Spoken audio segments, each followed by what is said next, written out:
नमस्कार साथियों, आप सभी का बहुत-बहुत स्वागत है हमारे आज के इस वीडियो में। तो आई होप कि आप सभी की जो एग्ज़ाम की तैयारी है वो बहुत ही बढ़िया तरीके से चल रही होगी।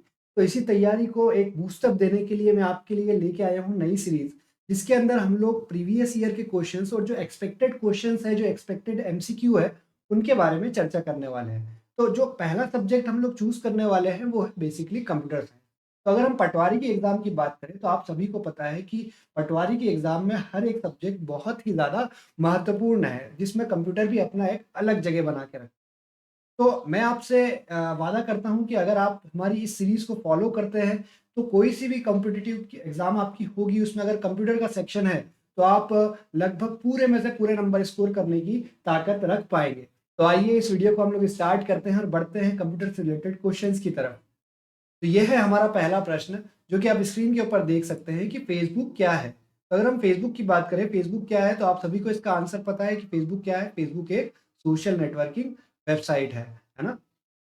तो बहुत ही सिंपल क्वेश्चन था। इसी प्रकार का क्वेश्चन क्या है आपसे एग्ज़ाम में पूछा जा सकता है और ये एक प्रकार का प्रीवियस ईयर क्वेश्चन्स है। तो अगर हम इसी से रिलेटेड थोड़ी डीप में बात करें, तो आप अगली स्लाइड में देख सकते हैं आपकी स्क्रीन के ऊपर कि यहाँ पर वेबसाइट के बारे में हम लोगों से पूछा गया है।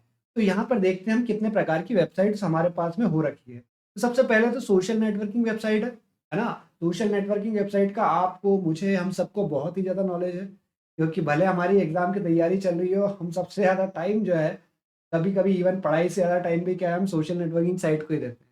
तो कौन-कौन सी सोशल नेटवर्किंग वेबसाइट्स हो गई? तो आपकी कौन-कौन सी हो गई? फेसबुक हो गया, इंस्टाग्राम हो गया, ट्विटर हो गया, लिंक्डइन हो गया, स्नैपचैट हो गया, है ना? तो ये आपकी क्या है, वेबसाइट्स हो गई कौन-सी? Social networking sites.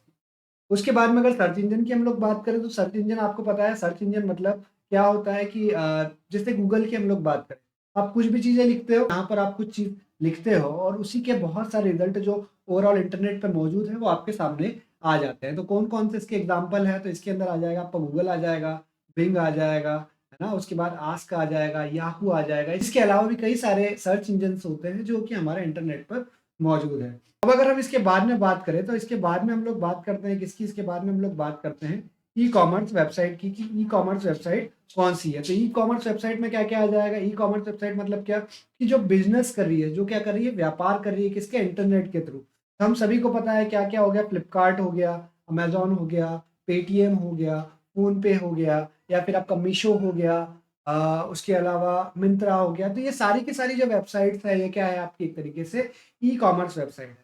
तो आपको ये वेबसाइट्स के प्रकार याद रखना है। ऐसा ज़रूरी नहीं है कि आपको फ़ेसबुक के ऊपर ही क्वेश्चन आए या सोशल नेटवर्किंग साइट के ऊपर ही क्वेश्चन आए। क्वेश्चन आपको कहीं से भी बन सकता है, आपको कांसेप्ट साथ में लेके चलना है। तो टाइप्स ऑफ वेबसाइट के अंदर क्या-क्या आ गया? सोशल नेटवर्किंग साइट्स आ गए, उसके बाद सर्च इंजन्स आ गए, ई-कॉमर्स आ गए, ये आपके क्या है? टाइप्स ऑफ वेबसाइट हो गए। अगर इसके बाद में हम लोग बात कर लें हमारी अगले क्वेश्चन की, तो हमारा जो अगला क्वेश्चन है वो आप लोग स्क्रीन के ऊपर देख सकते हो। आपसे पूछा हुआ है what are web browser cookies, कि कुकीज़ क्या होती है? वेब ब्राउज़र में कुकीज़ क्या होती है? हाँ, तो हमारे पास में 4 ऑप्शन है, जैसा कि आप लोग देख सकते हैं। क्या है कि it is a virus that is downloaded from the internet, मतलब ये एक इंटरनेट से डाउनलोड करा हुआ एक वायरस है। या फिर क्या बोला है अगला option, it is a small file that contains user browsing data, यह एक छोटी फाइल है जिसमें यूज़र का ब्राउज़िंग डेटा होता है। उसके अलावा क्या बोला हुआ है third option, it is an application needed for playing audio और वीडियो फाइल्स, मतलब ये एक एप्लीकेशन है जो कि ऑडियो और वीडियो फाइल को प्ले करने का काम करती है। और चौथा ऑप्शन आपको क्या दे रखा है, it verifies files that are downloaded for viruses, ये वायरस के लिए डाउनलोड हुई फाइलों की पुष्टि करता है। ये 4 ऑप्शन आपके पास में है। अगर हम सही ऑप्शन की बात करें तो ये क्या है, ये तीसरे नंबर का क्या है, ऑप्शन है हमारा, कि ये एक स्मॉल फाइल है जिसके अंदर हमारा जो यूज़र के द्वारा ब्राउज़िंग का डाटा रहता है, वो स्टोर होता है। तो अगर इसके एक्सप्लेनेशन की हम लोग बात करें कि क्या होगा, तो सिंपल से अगर हम लोग बात करें कुकीज़ की, तो कुकीज़ क्या है कि सपोज़ आप किसी वेबसाइट पे जाते हो, है ना? अगर हम लोग व्यापम की या पीईबी की वेबसाइट की बात करें, तो आप वहाँ पे आपका रिज़ल्ट चेक करोगे, है ना? आपने एक बार आपका रोल नंबर डाल दिया, है ना? रोल नंबर डालने के बाद में आपने अगले दिन जब फिर से उसको खोलोगे, तो आपका वहाँ पर रोल नंबर के 3 लेटर क्या शुरुआत का 1 लेटर भी डालोगे तो वो क्या आपको शो हो जाएगा ना? तो वो किसके कारण हो रहा है? वो कुकीज़ से कारण हो रहा है। मतलब किसी भी वेब ब्राउज़र पे या फिर जब आप ब्राउज़िंग करते हो, तो आपकी जो इन्फॉर्मेशन है वो एक छोटी-सी फ़ाइल में क्या है, स्टोर हो जाती है और वही क्या कहलाती है, आपकी कुकीज़ कहलाती है। अब बात ये आती है कि ब्राउज़र क्या होता है ना? क्योंकि इसी क्वेश्चन में अगर आप लोग ध्यान देंगे तो इसी क्वेश्चन में हमारे पास में ये वेब ब्राउज़र नाम की चीज़ भी आ गई। तो क्यों ना हम वेब ब्राउज़र ही पढ़ लें, वेब ब्राउज़र क्या होता है? तो वेब ब्राउज़र की अगर हम लोग बात करें तो वेब ब्राउज़र क्या है? एक प्रकार का एप्लीकेशन सॉफ्टवेयर है। कौन सा सॉफ्टवेयर है? एप्लीकेशन। सॉफ्टवेयर तो है बट कौन सा सॉफ्टवेयर है? तो वो है हमारा एक एप्लीकेशन सॉफ्टवेयर है ना? एप्लीकेशन सॉफ्टवेयर जो कि इंटरनेट के इस्तेमाल करने के लिए उपयोग किया जाता है। तो क्या-क्या एग्ज़ाम्पल हो गए? तो एग्ज़ाम्पल आप लोग आपकी स्क्रीन के ऊपर देख पा रहे होंगे, है ना? तो क्या-क्या एग्ज़ाम्पल है? तो एग्ज़ाम्पल में आ गया आपका क्रोम आ गया, मोज़िला फायरफॉक्स आ गया, सफारी आ गया, इंटरनेट एक्सप्लोरर आ गया, माइक्रोसॉफ्ट एज आ गया, ओपेरा, नेटस्केप नेविगेटर, है ना? तो ये सारे डॉल्फिन ब्राउज़र, कई सारे वेब ब्राउज़र हैं। ये सारे किसके एग्ज़ाम्पल होते हैं? आपके वेब ब्राउज़र के एग्ज़ाम्पल्स। अब अगर इसके बाद हम लोग अगले क्वेश्चंस की तरफ पढ़ते हैं, तो अगला क्वेश्चन क्या है आपका? Video files are available in formats. जो आपकी वीडियो फाइल है वो कौन से फॉर्मेट के अंदर अवेलेबल होती है? आपका अगला क्वेश्चन ये है। तो देखिए आपके पास 4 ऑप्शन है। कौन-कौन सा है? सबसे पहला है एवीआई है, उसके बाद जेपीजी है, उसके बाद पीएनजी है और उसके बाद में क्या है आपका पीडीएफ है ना? तो सिंपल क्वेश्चन है कौन-सा फॉर्मेट आपका आ जाएगा? तो इसका आंसर आपका आ जाएगा एवीआई आ जाएगा। क्योंकि जो जेपीजी है, जेपीजी तो काहे के लिए होता है? फ़ोटो के लिए होता है। पीएनजी जो हो गया वो भी आपका एक तरीके से किसके लिए होता है? फ़ोटोज़ के लिए होता है। पीडीएफ अगर बात करें तो पीडीएफ काहे के लिए होता है? तो जो भी आपका डॉक्यूमेंट्स वग़ैरह जो पोर्टेबल फ़ॉर्म में रहते हैं, उसके लिए आपका क्या होता है? ये होता है पीडीएफ होता है ना? अब अगर एक्सटेंशंस की हम लोग बात कर लें क्योंकि 4 एक्सटेंशन तो हम लोग सीख गए। उसके अलावा अगर हम दूसरे एक्सटेंशंस की बात करें तो आप स्क्रीन पे देख सकते हो। देखो टेक्स्ट के लिए कौन-कौन सा हो जाएगा आपका डॉट डॉक्स उसके बाद डॉट टीएक्सटी। इमेज के लिए BMP, GIF, JPG, PNG, dot TIF ना जेपीईजी भी होता है। अगर जेपीजी आया तो आपको कंफ्यूज नहीं होना है, ठीक है? उसके बाद साउंड की बात करें, साउंड में क्या होता है? डॉट ए एसी होता है, एमआईडीआई होता है, एमपी3 होता है, डब्ल्यूएमए होता है, डब्ल्यूएवी होता है। इसके अलावा एक डीडी 5.1 भी होता है ना? तो आपको ये बात का ध्यान रखना है। वीडियो के फॉर्मेट्स की बात करें तो एवीआई होता है, एमपीजी होता है, एमओवी होता है, एमवी होता है, उसके बाद एमपी4 होता है और डॉट एमकेवी होता है। ये आपके वीडियो के फॉर्मेट्स हो गए। अगर हम लोग प्रोग्राम की बात करें, प्रोग्राम्स या फिर बाइनरी फाइल्स की बात हम लोग करें, तो क्या होता है? डॉट बीएटी या डॉट ईएक्सी इसका एक्सटेंशन होता है। कंप्रेस्ड की बात कर रहे हो तो कंप्रेस्ड मतलब क्या? Dot RAR dot GIF. अब अगर आपके दिमाग में ये चीज़ आ रही होगी कि सर कंप्रेस्ड फाइल्स क्या होती है, प्रोग्राम्स क्या होते हैं, है ना? तो ये बेसिकली क्या है अपने आप में एक बड़ा टॉपिक है ना? अभी तो आप ये समझिए कि एक प्रकार की क्या फाइल्स है ना? कंप्रेस मतलब क्या? कंप्रेस मतलब ऐसा बड़ा था और उसको अपन ने ऐसा ठूस-ठूस के अपन भर देते हैं ना? तो that is called compress file. मतलब साइज़ बड़ा था, हमने उसको क्या कर दिया? कंप्रेस कर दिया। इसलिए विनरार वगैरह यूज़ होता है, आप लोगों को मालूम होगा। और अगर नहीं इतना डीप में जाना है तो सिर्फ इतनी बात समझिए आप लोग, कंप्रेस्ड फाइल्स की अगर बात बोली है, उसके एक्सटेंशन की बात बोली है, तो आप क्या लगाएँगे? डॉट आरएआर या फिर डॉट ज़िप लगाएँगे, ठीक है? तो आइए हम लोग बढ़ते हैं हमारे अगले क्वेश्चन की तरफ। तो जो हमारा अगला क्वेश्चन है वो है एमएस एक्सेल में अ, वर्कशीट में सभी रो और कॉलम को सेलेक्ट करने के लिए कौन-सी की का इस्तेमाल होता है ना? तो कंट्रोल प्लस ए इसका सही आंसर है। अगर हम लोग बाकी कीज़ की बात करें, तो कंट्रोल प्लस बी की अगर हम बात करें तो ये बोल्ड करने के लिए होता है ना? कंट्रोल प्लस सी की बात करें तो ये काहे के लिए होता है? तो ये आपका सिंपल कॉपी के लिए होता है। कंट्रोल और डी की बात करें तो ये काहे के लिए होता है? आपका डुप्लिकेट के लिए होता है। आपकी शॉर्टकट कीज़ है। शॉर्टकट कीज़ के बारे में आपको जानकारी होना ज़रूरी है। एमएस ऑफिस के अंदर जितनी भी शॉर्टकट कीज़ है, उनके बारे में हम लोगों को क्या है जानकारी थोड़ी-सी होना ज़रूरी है। अब ऐसे ही अगर आपसे कोई पूछ ले कंट्रोल एक्स काहे के लिए यूज़ होता है, तो कंट्रोल एक्स की अगर हम लोग बात करें तो कंट्रोल एक्स काहे के लिए यूज़ होगा, तो ये होगा कट के लिए, है ना? उसके बाद कंट्रोल वी की अगर हम लोग बात करें तो कंट्रोल वी किसके लिए यूज़ होगा? तो कंट्रोल वी आपका यूज़ होता है किसके लिए? पेस्ट के लिए। तो अगर ऐसे ही कोई आपसे पूछे कि कंट्रोल ओ का यूज़ क्या है? तो वो क्या है? फाइल ओपन करने के काम में आता है।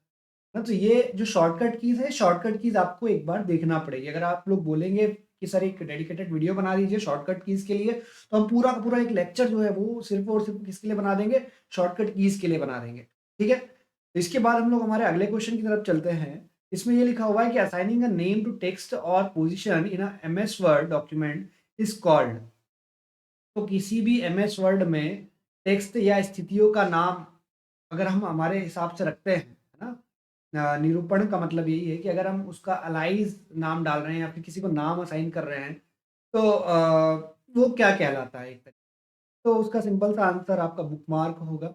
बुकमार्क कहलाता है, ठीक है? इसके बाद अगर हम लोग नेक्स्ट स्लाइड की बात करें, तो नेक्स्ट स्लाइड में लिखा हुआ है कि what does dot com stand for in a website address, ठीक है?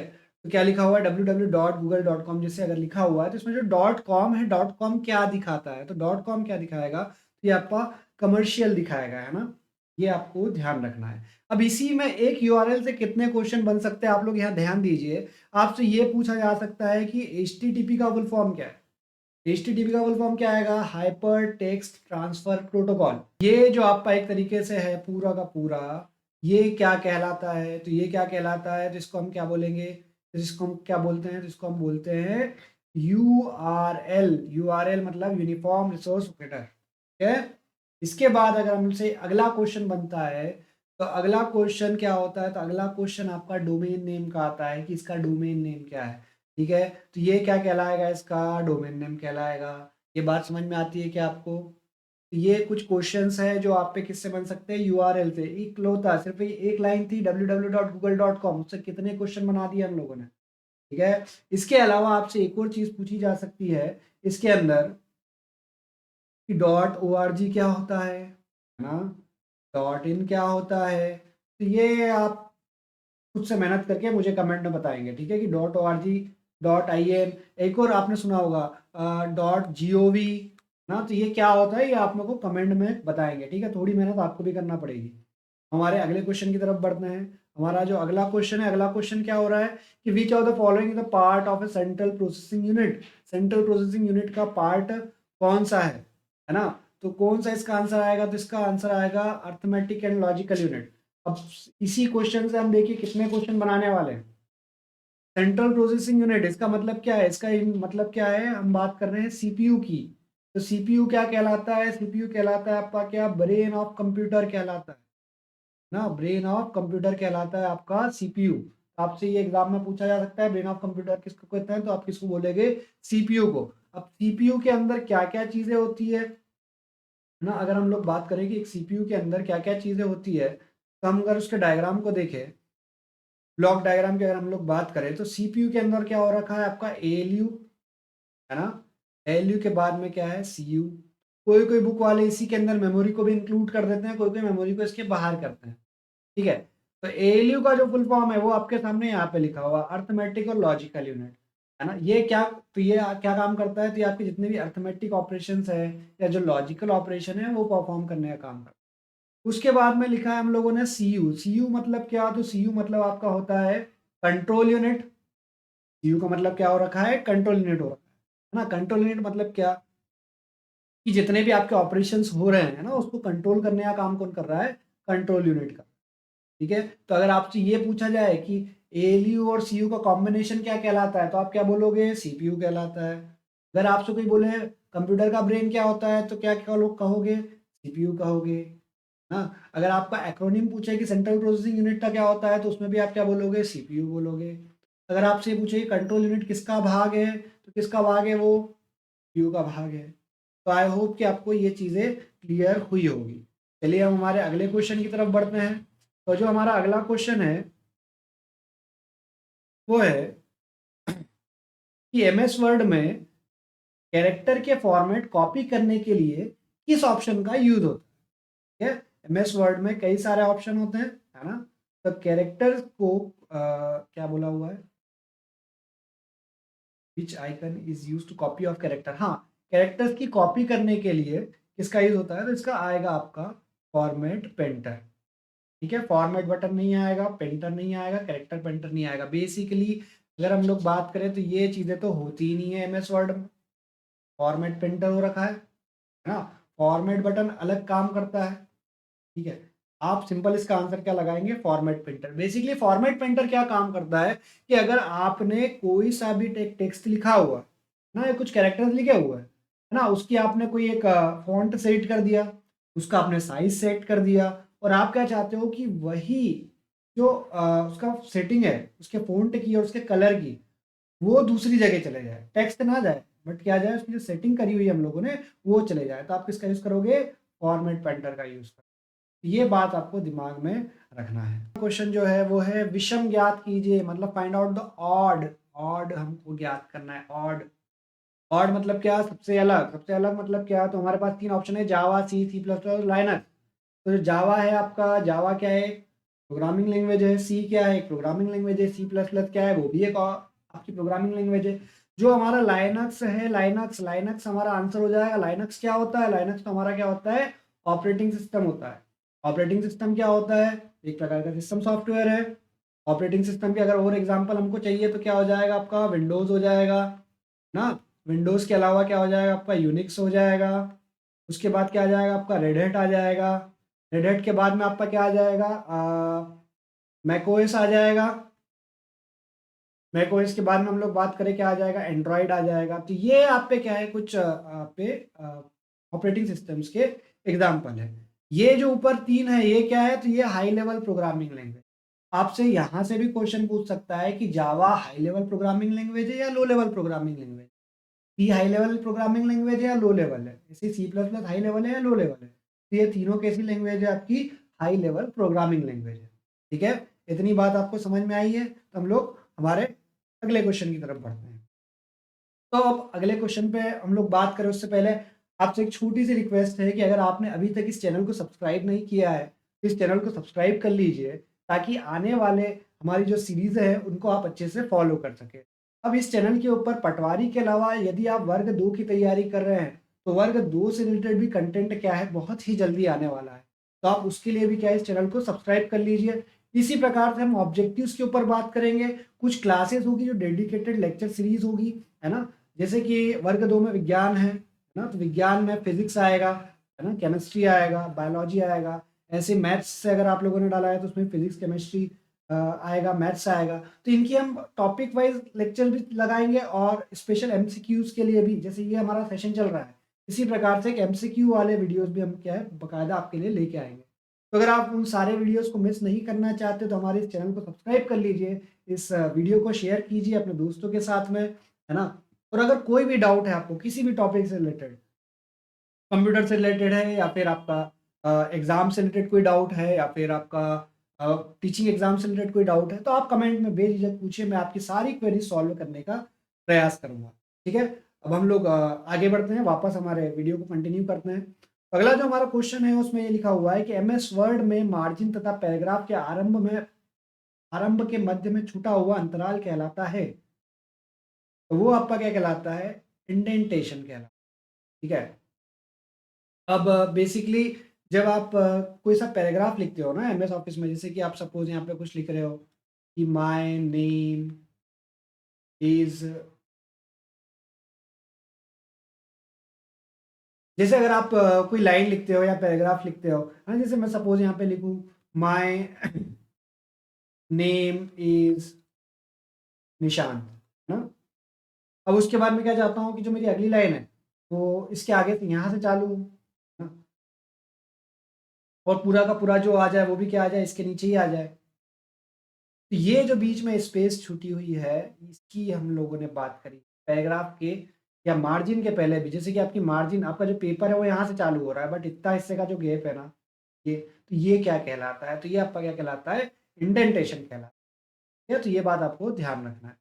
अगले क्वेश्चन की अगर हम लोग बात करें तो अगले क्वेश्चन में आप लोगों से क्या पूछा है कि एमएस एक्सेल में जो रो और कॉलम जहाँ पर इंटरसेक्ट करते हैं वो क्या कहलाता है? तो वो आपका क्या कहलाएगा? तो वो आपका कहलाएगा सेल। मतलब जैसे कि ये हमारे एक्सेल शीट है ना, ये एक्सेल शीट है।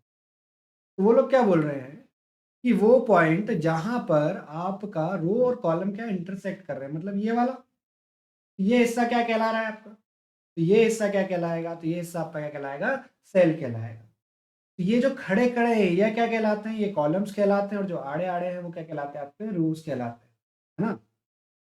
देखिए टेक्निकल टर्म्स का अगर हम लोग यूज करेंगे तो फिर किताब से पढ़ने में फायदा है ना। किताब से मुझे बेसिकली किताब से ज़्यादा समझ में नहीं आता। मुझे इस तरीके की जो चालू भाषा रहती है ना, उससे हम लोग क्या ज़्यादा अच्छे से क्लिक करते हैं। ठीक है? तो हमें यहाँ पे क्या है, कंसेप्ट पकड़ना है। ठीक है? तो अगर मेरी भाषा आपको ना जमे तो उसके लिए माफ़ी चाहता हूँ। बट मेरा ये प्रयास रहता है कि बच्चा अगर हमारे पास आया है तो एकदम दिल से दिल कनेक्ट करे, तभी उसके दिमाग में कंसेप्ट होता है। ठीक है, तो हमको क्या करना है, एकदम मेरे दिल से जो बात निकली है वो आपके दिल तक पहुंचना चाहिए, तभी वो दिमाग में बैठ जाएगी। ठीक है, आगे हम लोग बात करते हैं। अगला जो हमारा क्वेश्चन है वो बोला है जीबी का, कि जीबी का फुल फॉर्म क्या होता है। तो जीबी का फुल फॉर्म क्या होता है, तो जीबी का फुल फॉर्म होता है गीगाबाइट। अब आपसे ये भी पूछ सकते हैं कि जीबी क्या है ना, मतलब आपसे पूछ सकते हैं केबी क्या है, केबी के बाद में एमबी का फुल फॉर्म क्या है, जीबी, टीबी, ना, तो इनके फुल फॉर्म्स क्या है। सबसे पहले तो हम ये देखें कि ये होते क्या है। तो ये क्या है, ये यूनिट्स है किसकी, मेमोरी की। किसकी यूनिट्स है, मेमोरी की यूनिट्स है। ठीक है, ये बात हमको ध्यान रखना है। केबी मतलब किलोबाइट, एमबी मतलब मेगाबाइट, जीबी मतलब गीगाबाइट, टीबी मतलब टेराबाइट, है ना। सबसे छोटी यूनिट आपसे मेमोरी की पूछे है, तो सबसे छोटी यूनिट जो होती है वो कौन सी होती है, वो होती है आपकी बिट। ठीक है, 4 बिट मिलके बनाते हैं एक निबल, ये बात आपको ध्यान रखना है ना। और 8 बीट मिलके बनाते हैं आपका एक बाइट, याद रहेगा। ठीक है, 4 निबल, सॉरी 4 बीट एक निबल, 8 बीट एक बाइट। ठीक है, और 1024, ये कितना है, 1024 बाइट मिलके बनाते हैं आपका 1 किलोबाइट। और ऐसे ही 1024 किलोबाइट मिलके आपका 1024 मेगाबाइट बनाएंगे, ऐसे ही 1024 मेगाबाइट मिलके आपका 1024 गीगाबाइट बनाएंगे। ठीक है, तो आइए हम लोग अगले क्वेश्चन की तरफ बढ़ते हैं। अगला क्वेश्चन हमारा क्या है, ये एम एस एक्सेल में, सॉरी, हाँ, एम एस एक्सेल में लंबे टेक्स्ट को अनेक लाइनों में विभाजित किया जा सकता है। आप ऐसा किस माध्यम से कर सकते हैं ना, प्रिंटिंग मिस्टेक है, तो किसके माध्यम से कर सकते हैं, तो जो आपका वेब टेक्स्ट है इसके माध्यम से क्या है आप लोग कर सकते हैं ना। ये तो बहुत सिंपल क्वेश्चन है, आपको पता होगा ना कि जो पूरा का पूरा आपका टेक्स्ट है उसको अपने क्या छोटे छोटे पार्ट में क्या एक तरीके से लाइंस में क्या है डिवाइड कर दिया, तो किसकी हेल्प से हो जाएगा, आपका वेब टेक्स्ट की मदद से हो जाएगा। ठीक है, आइए अगला जो क्वेश्चन है हमारा वो देखते हैं कि एक ब्लैंक संसाधनों और को साझा करने के लिए कंप्यूटर से जुड़ा हुआ है ना। मतलब आपको ये बोला हुआ है कि कई सारे कंप्यूटर है वो आपस में जुड़े हुए हैं, किससे जुड़े हुए हैं, संसाधनों को साझा करने के लिए, तो किससे जुड़े हुए हैं, नेटवर्क से जुड़े हुए हैं। अब अगर आप यहाँ पर बात दें तो इससे बात का ध्यान दें, तो यहाँ से आपसे कितने क्वेश्चन बन सकते हैं। नेटवर्क का तो आपको बता दिया, नेटवर्क क्या होता है, इसमें टाइप्स ऑफ नेटवर्क आपसे पूछ सकता है। टाइप्स ऑफ नेटवर्क, कितने प्रकार के नेटवर्क होते हैं। नेटवर्क आपके होते हैं LAN, which stands for local area network. उसके बाद में मेन, मेट्रोपॉलिटन एरिया नेटवर्क। उसके बाद में when, wide area network. Last में आता है आपका पेन, जो कि होता है personal area network. Local area network मतलब क्या, तो एक ही स्कूल है, एक ही हॉस्पिटल है ना, एक ही ऑर्गेनाइजेशन है जिसमें बहुत सारे कंप्यूटर्स आपस में कनेक्टेड है ना, तो वो क्या कहलाएगा बच्चा, वो कहलाएगा आपका लोकल एरिया नेटवर्क। अब मैन की अगर हम लोग बात करें तो एक ऐसा नेटवर्क जो लेन से बड़ा है, जो एक पूरी थ्रू आउट द सिटी फैला हुआ है ना। जैसे हमारा केबल नेटवर्क हो गया, केबल नेटवर्क हमारा क्या है, पूरी सिटी में फैला हुआ रहता है, तो वो किसका एग्जांपल हो गया, आपका मेन का एग्जांपल हो गया। या आप ऐसा ही बोल सकते हो कि जब छोटे छोटे लेन मिलके, मतलब ये क्या आपका लेन है ना, ये आपका दूसरा लेन है, और ये आपका तीसरा लेन, और ये चौथा लेन, तो बहुत सारे लेन मिलके भी क्या है आपका एक, अगर बहुत सारे लेन आपस में कनेक्टेड है ना, इस प्रकार से अगर आपके बहुत सारे लेन आपस में कनेक्टेड है तो वो भी क्या कहलाएंगे, आपका मेन कहलाएंगे। मेन मतलब क्या, वाइड एरिया नेटवर्क। मतलब सात समुंदर पार वाला। मेरा सबसे अच्छा एग्जांपल क्या हो गया आपका, इंटरनेट। उसके बाद में पेन, पेन मतलब होता है पर्सनल एरिया नेटवर्क। मतलब आप आपके दोस्त को बोलते हो ना कि मेरे को ब्लूटूथ से फोटो भेज दे, या फिर हॉटस्पॉट से मेरे को कोई एक वीडियो सेंड कर दो, हाँ, जेंडर से या फिर गो फाइल से या कोई सी भी शेयर इट वगैरह से, तो वो आपका क्या होता है, वो होता है आपका पर्सनल एरिया नेटवर्क। ठीक है, तो ये आज के लेक्चर के कुछ क्वेश्चंस थे जो कि बहुत बेसिक से क्वेश्चन है, जो एक्सपेक्टेड है और जो पुरानी एग्जाम से पूछे भी जा चुके हैं। तो आई होप कि आपको ये समझ में आया होगा।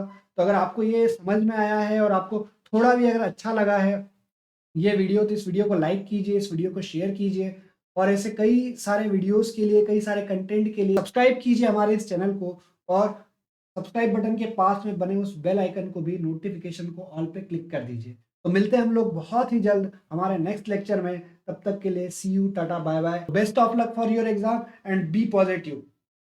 आपकी नौकरी होने वाली है, सिर्फ़ और सिर्फ़ आपकी। आपको अपने आप पे भरोसा रखना है। Bye bye.